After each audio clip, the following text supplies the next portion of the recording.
Hey everybody, today I'm going to break down the chorus riff and the outro riff to the new Olly Steele song called Open. So let's take a look.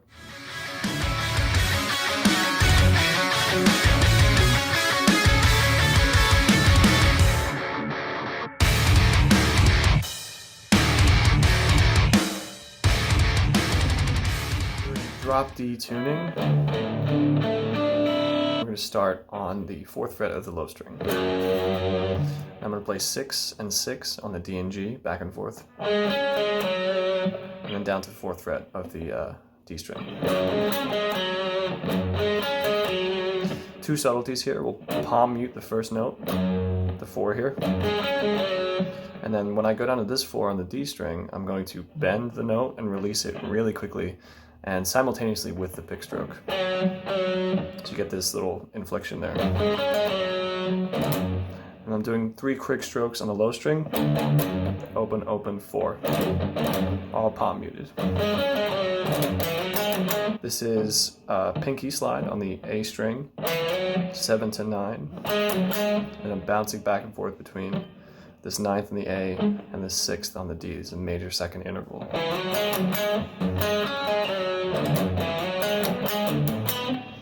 I'm going open, 7, hammer on, or I suppose you could pick it as well, and then 9th fret on the D. And immediately slide this shape up to 9 and 11. Now I'm going to descend through this arpeggio and let these notes ring out. From this 11 here, 11, 9 on the G, 12 on the B, 9 on the high E. And then I'm going to change this shape slightly. My ring finger that's fretting the 11th on the D is going to shift down and fret the 11th on the G. And then my index finger that was the 9th fret on the G is going to drop down to the A, 9th fret. So from this shape, quick bounce on the low strings, and then I'm shifting these fingers.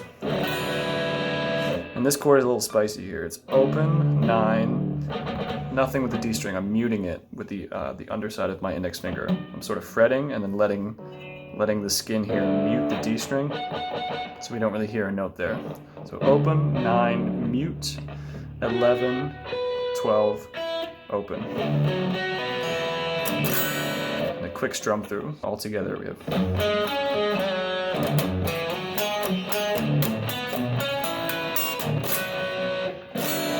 There it is, that's better.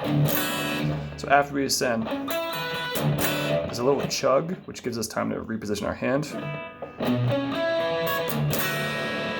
And from here, he's doing this with his pinky. I don't find that easy at all. This is like a lot of control involved with this. It's basically 12th fret on the B, ringing the open E, and we're sliding to 14. This stroke and then quick slide. And again, he's doing it with his pinky, I believe, because he's already in this shape. And then my index finger is going to drop to 9 and slide to 10, little grace note to 10. And then my ring finger catches 11 on the G with the open B.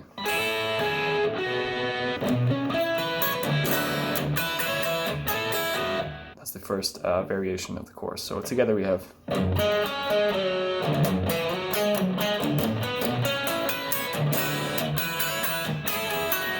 So the chorus will take 4 separate parts. It's only played twice, and when we heard it the first time, it progresses as A, B, A, B. This would be part A. So B would be a different variation. And the second time we heard the chorus, there is A, B, C, and D. It's actually played 4 different ways. So for right now, I'll cover the second chorus, and you can deduce what the first one would be. So this is part A.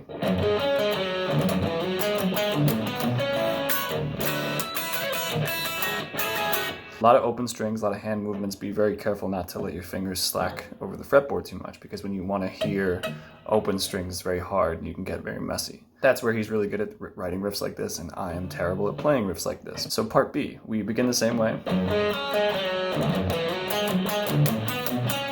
When we get to this part, the ending is going to change slightly. The subtlety here is... So I'm going 9, 11, 9 on the G. 11 to 13 slide. And I'm going to land on a little chug again. And I'm playing 11, 10, open, on the G, B, and open E.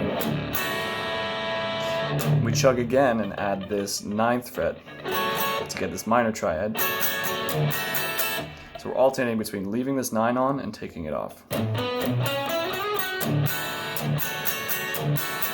Chugging in between those two variations there. So again, part B together.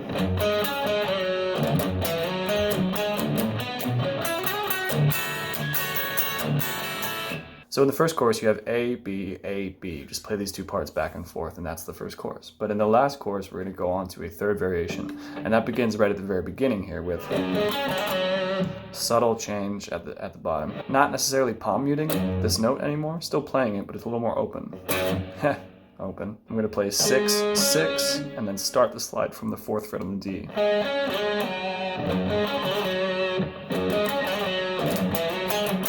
Same part there. This time we ascend. So 7, 9, 11. So 9, 11, slide back to 9, and play this 7 on the string below. And then slide that shape up again. This is another major second interval with the open E string ringing all the time. And again, chugging in between strums. So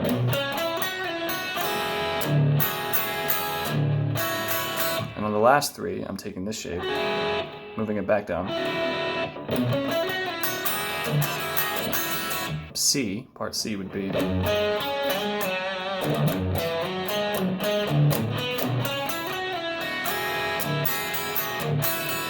Now we go to the last variation. Part D begins the same way as the first two.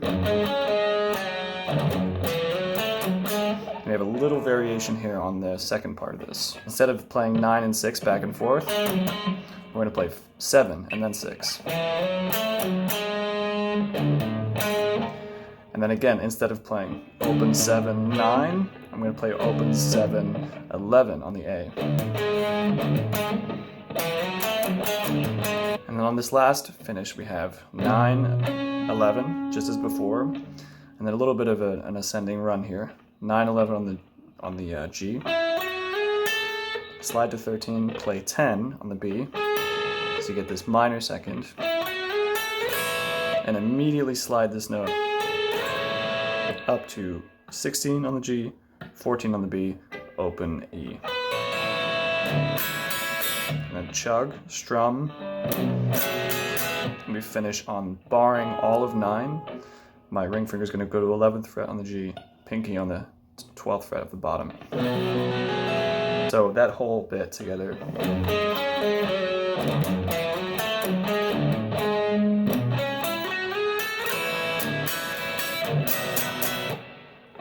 And then we get the intro to the outro, the intro to the outro riff. Yeah, so the outro riff is fairly simple, just execution-wise pretty complex.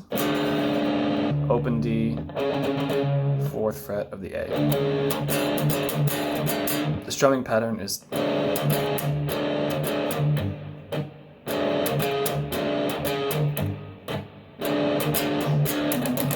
this is 11th fret on the low, 14th fret. Quite fast up top, but the toughest part of this is that every chug is downstroked in the right hand, which makes the timing really tough to get syncopated correctly. You could easily play this with upstrokes. It would definitely be easier to play that way, but you know, him being a riff master, you have to get used to this. Double downstroke, palm down, open down.